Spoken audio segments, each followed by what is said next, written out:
Dusun ndi kene iki? Pragelan. Pragelan. Iki umpama jalan terdekat untuk kita pulang enek ora, Gong? Ya ora enek ya dalane situ iku kok. Umpama lewat Sekar. Lewat Sekar ya mrono lurus malah dalane elek. Elek Pak dalane, Pak. Teko Deling ngono tambah elek. Deling? Ya tulane teko Deling. Gak usah mulih nek ngono. Ya ora usah mulih lha apa mulih. Kok nang kene dingone Pak Prapto kok mulih. Lah open dingone ya dingone lah ning urusane piye iki? Lho urusane piye lah sapa sing kowe ngajak rene? Kok ya kowe tenanan lho Gong dina iki Gong. Piye to? Aku kan ngomong karo kowe. Iya. Aku pengen Pragelan. Lah jenenge kowe pengen melok ndelok gunung-gunung. Iya. Ya tajak to. Lho. Lah urusanku piye? Lah urusanmu ya mbuh kok. Lah sapa sing ngakon melu rene? Kok iso? Lah aku mbok celuk. Aku nyeluki aku lak ngomong ape ning Pragelan Gondang. Lah jarine aku pengen roh gunung-gunung kono e. Lah kok melok kowe? Lah aku mlebu mae Pak Prapto kok melok ning rene. Aku salin klambi kok melok salin klambi. Lah maksud temu piye? Lah aku jatah kok bengi tembok kon salin. Sapa sing ngakon salin? Aku ora piye-piye lho. Ngene iku dudu urusanku. Lah iki kok melok sapa? Lah empuh kok ya. Lah sing sak sesi iki kok dununganku karo sapa? Ya empuh. Wong aku mrene. Mumpung urung lho ki. Sesuk aku tak balekne mumpung urung. Lha lha ngapa? Lurusane piye iki kok? Lurusane piye aku kan wis ngomong kowe aku pengen Pragelan Gondang.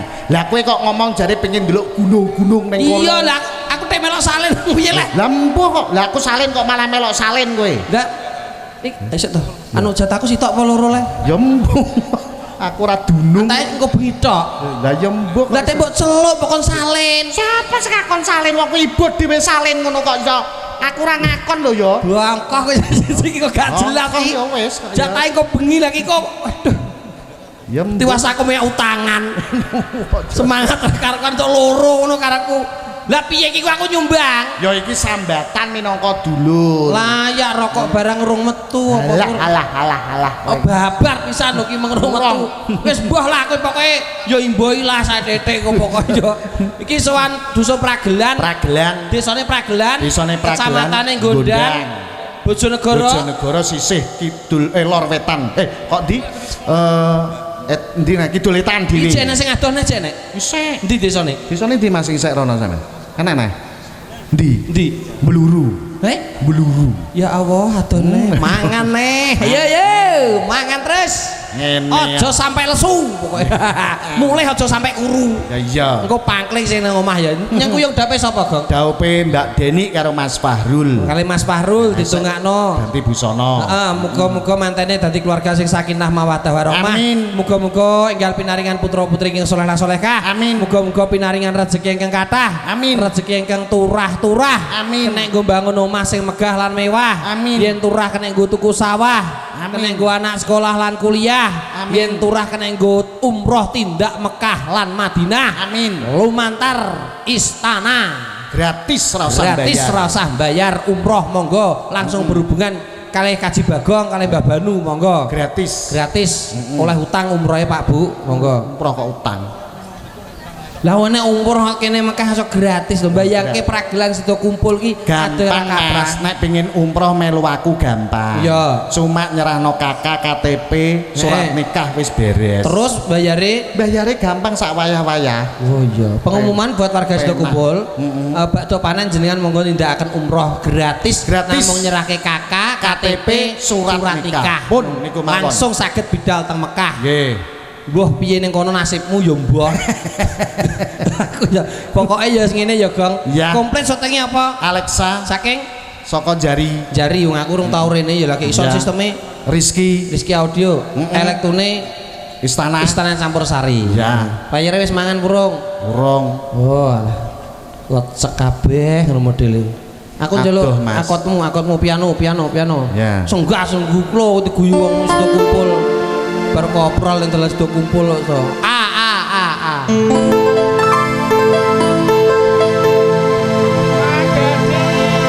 Magadur untuk bledos kono. Padang rembulane tanggal siji yen kepengen urip lumayan sregepono anggonmu ngaji Salatullah salamullah ala toha rasulillah. Salatullah salamullah ala yasin habibillah.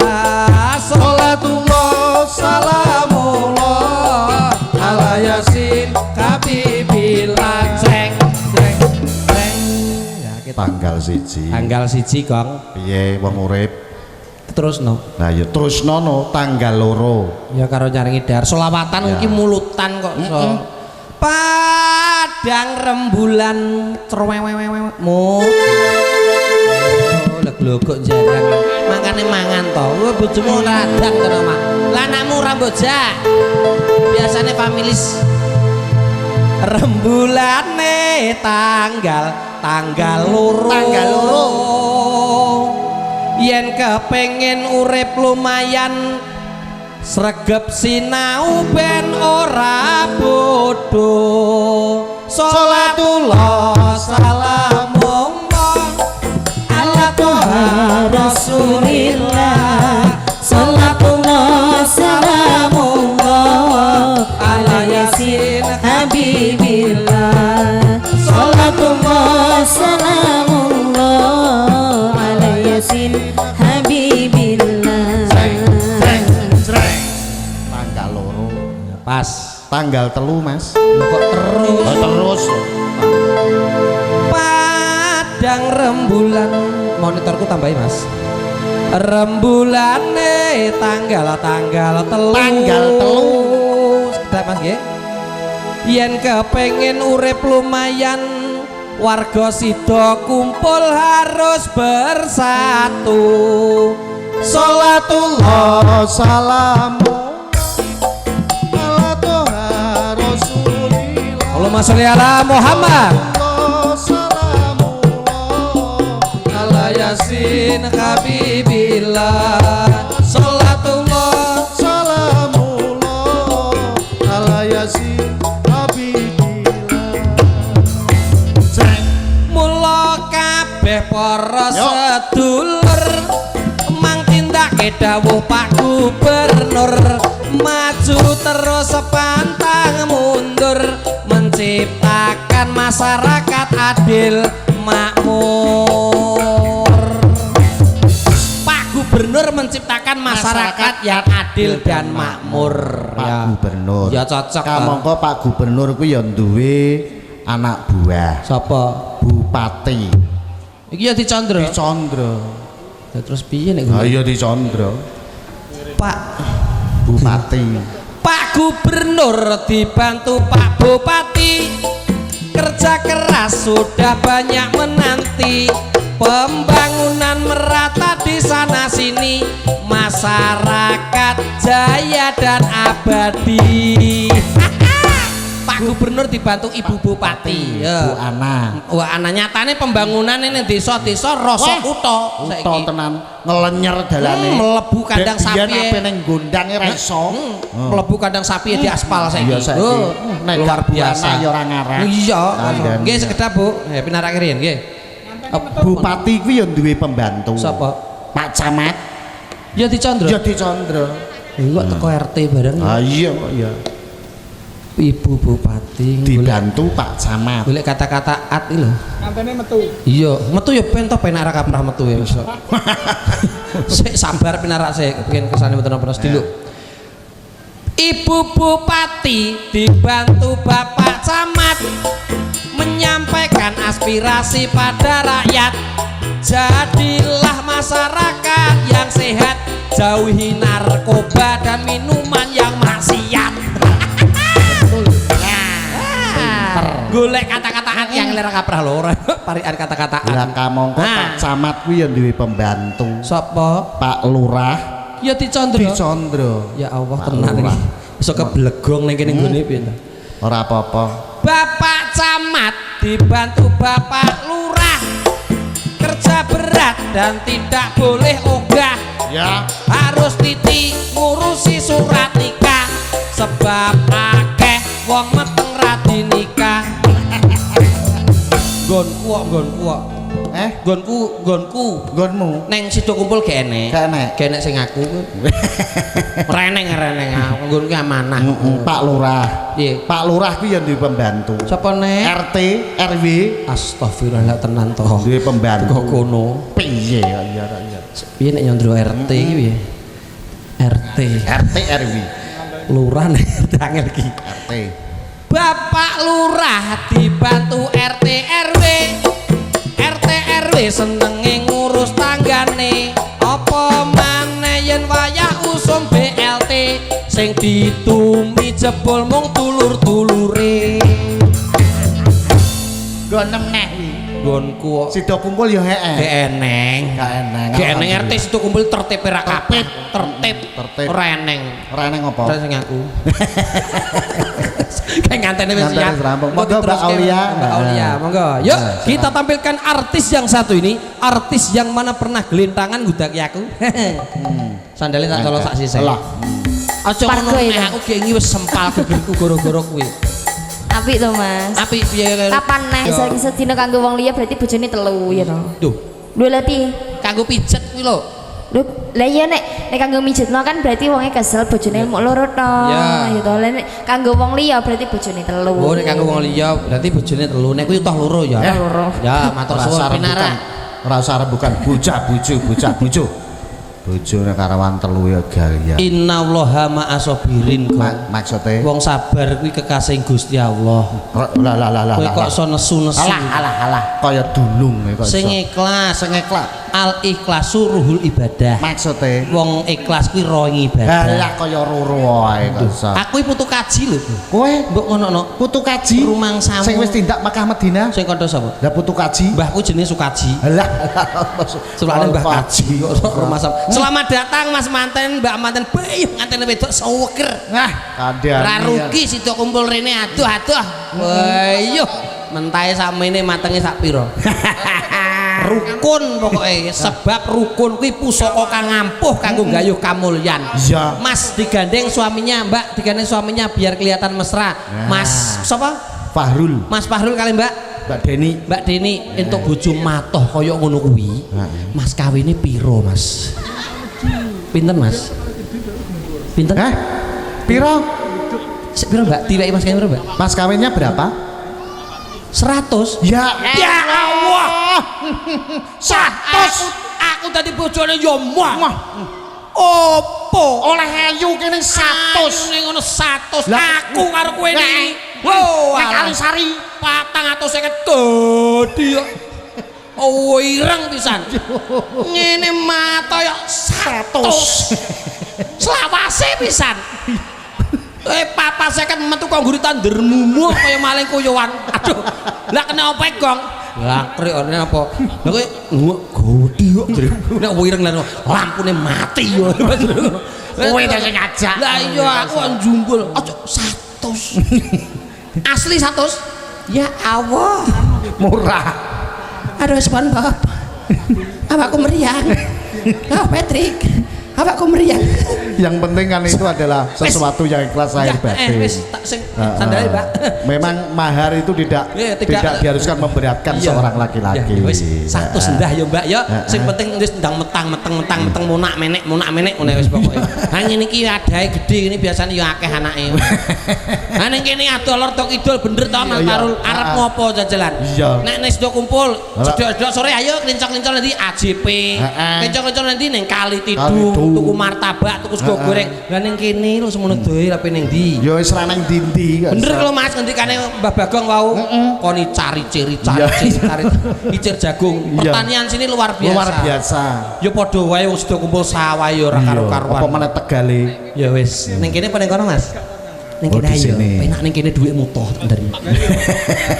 Opo? Ning Sido Kumpul nang prapatan ngomong ngopi ning Padaplang kuwi. Angger sore bari sak wis padha rokokan ning prapatan angger takok. Pokoke angger Sido Kumpul kuwi kowe angger komet. Takok ning prapatan kuwi. Nah ya wong dolane mung ngidul nganan karo ngiri tok. Engko teko Kristen ngono kae. Iya. Roh to? Roh. Mek apa kuwi rono maling? Maling untuk meletek ngono kok iso maling. Iso kulaan gabah. Sing penting rukun Mas ya. Heeh, wis saiki aja padha dolanan chip. Durung kowe ngerti ndene Bojonegoro kabar berita media Bojonegoro. Apa? 158 digugat cerai bojone. Perkara Gara-gara sing lanang wayah ngeloni sing wedok ora dikeloni dolanan cip ae. Tak kandhani. Wong lanang sing aja dolanan cip. Ku lho bojomu dolanan. Aduh, dudul kos. lah semono kuwi matoy kaya ngono. Cocok Mas kuwi bojo sing iki cocok. Cocok. Wayah udan-udan. Piyuh. Nek nggo kemul Dek. Kandhani ya. Ora kaya bojone Bagong. Lha lha ngapa? Kouru ra kaprah diblek iki ya ora ketok sepene carane apane kok Mas kawine 100 ora dadi boyo pengopo sing penting rukun ndang meteng wis kok tak dongano dari jodoh ora mung dadi bojo sebab yen bojo iso pegatan yen jodoh insyaallah bakoh anggone omah-omah wong kaya aku kaya sampean lho bojoku lu ngalor idul apene nanti tak gandeng bojomu ning KDS tak gandeng ning Brapo tak gandeng iya ya kowe berarti tipe yang setia dan menuruti apa kemauan seorang istri. Sopo sing kondo? Lah mbok gandeng ning nang. Lah nek tak coloy apa-apa dicukuki ya. Akhirnya KDS roh mlebu dilebono. Alah. Kok tak cekeli anggere pemek. Kok sak rumah sama kene. Sini pek kita ngrepet lah. Sini ndang motor-motor. Ki lho aku sing seneng dhuwur iki lho. Heeh, sini. Kene Mbak. Wah mripate iki wong sida kumpul wis geger. Ya wis laku rumah kowe. Sini Mas. Nah. Duh, kowe apa ning ndi? Kene lho, Dik. Kowe ngotot bokongku ya. Rene kowe, melok rene. Nah rene. Mumpung klebu koran, klebu TV. Klebu TV. Klebu koran. Oh sini, Dek. Sini. Mbak sinten iki? Ani. Aku rumah Ani. Ani. Hayu masang jebakan tikus Ani. Rumah kok masang jebakan tikus. Awakmu yang ngerone sedo kumpul lestari ngantek tekane anu di apa nggone Rudi iki di sedang Gedung Rejo. Gedung Rejo kuwi anggar bengi koyo lampu disko kok. Iya, tenang. Kelap-kelip kok. Mbak Ani dari mana? Rumahnya. Kowe iki lho kok ndi omahmu. Kowe roh aku koyo roh malaikat maut Mbak. Wedi. Kok wah, aku pengen mbok idoni ya. Ana wong takok kok. Nomor-nomor ndang terus ya lumayan to. Mbak sinten? Plosorjo. Oh, alah. Wong Plosorjo andeng tower banyu lho, Gong. Oh, alah. Anake sapa? Anake Parji lho, Mas Rama. Parji. Anake sapa? War. Anake War lho. Oh, anake War sing deknane kae lho. Nang ndi? Pinggir kuburan ke lho, pinggir sekolahan. Kae to. Ya. Kono. Wis di perawan neh iki. Wis dipacar purung? Ya wis iki ulan 5 lho Mas Santo. Ulan 5. Gak ngejak aku? Ya tak jak, ya ulan. Wong nanti to, wong ini kono. Angger sambatan kok dijak. Angger sambatan kok dijak. Iya. Nah, wis di pacar ulan 5 sok ben yo ndi pacare? Iki wae gak? Gak ya wis. Iki Mas apa? Garing. Sok telose kaya ngene lho, sok garing lho. Oh, Aril, waduh. Mas Aril Peter Pan di biyen nggih. Iki sing kondur nggih sugeng kondur. Laut. Wayahe. Aduh, manoe nek dilebokno. Gombale nang padha tintasi. Ya. Laut. Ukut. Wes. Nah, seragaman abang kabeh. Seragaman abang kabeh. Aja lali anu tasih digo mulih tremos. Lagi iki lho ngene nggo tremos barang aku ora. Lagi ra wong sida kumpul. Ya Allah.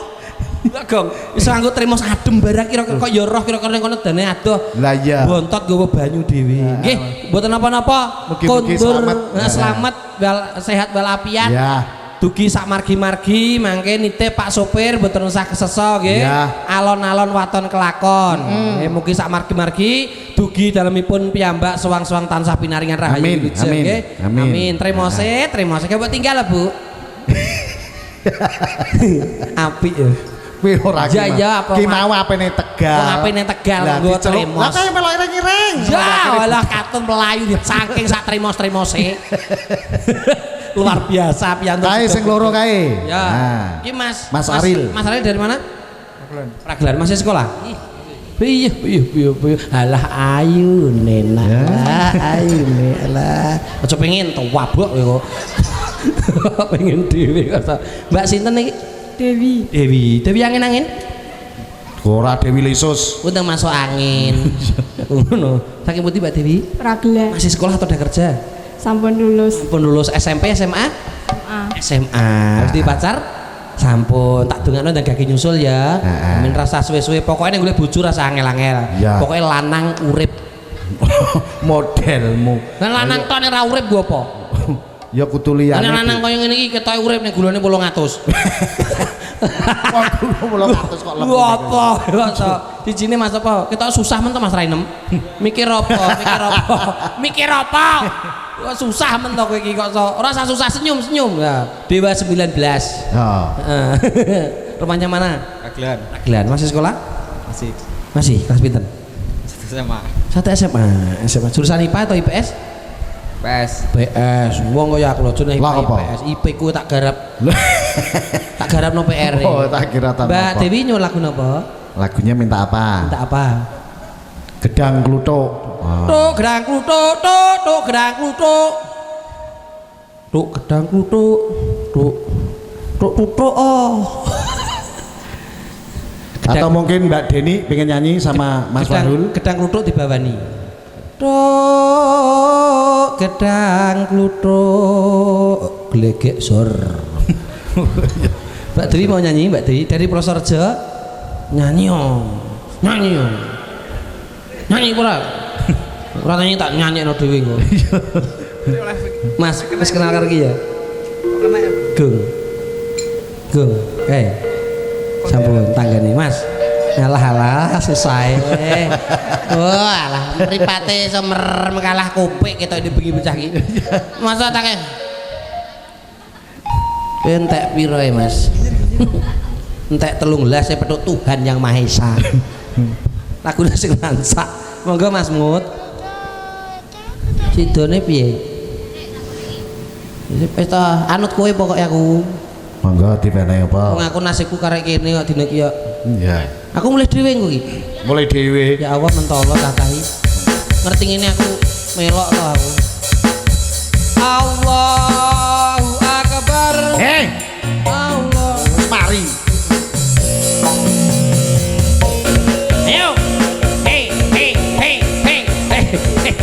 Sakit susah terang uripe.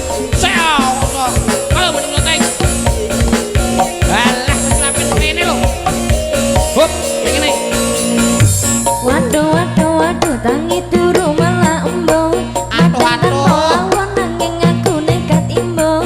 Moto pedes kabeh golek tombok gedang suro.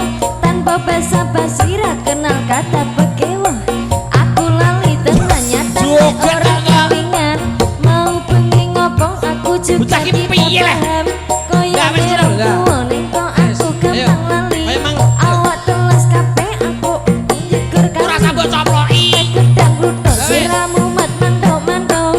Tak kira nek cepet pite Kamerane mbok kon nyuting cengelmu. joget goyanganku kloget-kloget. Alah, Ora wani ngelek aku Kuyak ngono ae le run.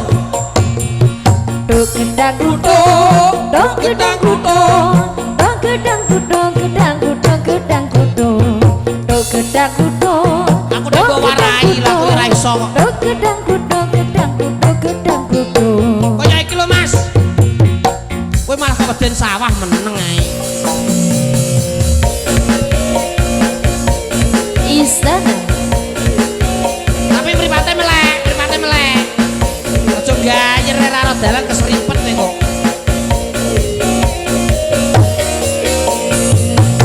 waduh Tukange sote ngatakan, joget sikilmu kambanen. Madang tanpa lawan nanging aku nekat imbang. Foto pedes kabeh golek tombok gedang suro. Tanpa basa-basi ra kenal kata pekewo. Aku lali tenan nyatane ora kelingan. Mau bengi ngopo aku juga tidak paham. Koyone restu ning kok aku gampang lali. Awak teles kabeh opo aku Mosok salah pangan gonggone kabeh. efek gedang kluthuk siramu mat mandok-mandok. Tak kira dangdutan jebul pitik padha kluro. Iwas joget-joget goyanganku kloget-kloget. Ora wani ngelek aku sanggup anyam benci. Duk gedang kluthuk, duk gedang kluthuk, duk gedang kluthuk, gedang kluthuk, gedang kluthuk, duk gedang kluthuk, duk gedang kluthuk, duk gedang kluthuk, gedang kluthuk, gedang kluthuk, duk gedang kluthuk, Joget kok cacing panas. duk gedang kluthuk, gedang kluthuk, gedang kluthuk, duk gedang kluthuk, duk gedang kluthuk, duk gedang kluthuk, duk gedang kutro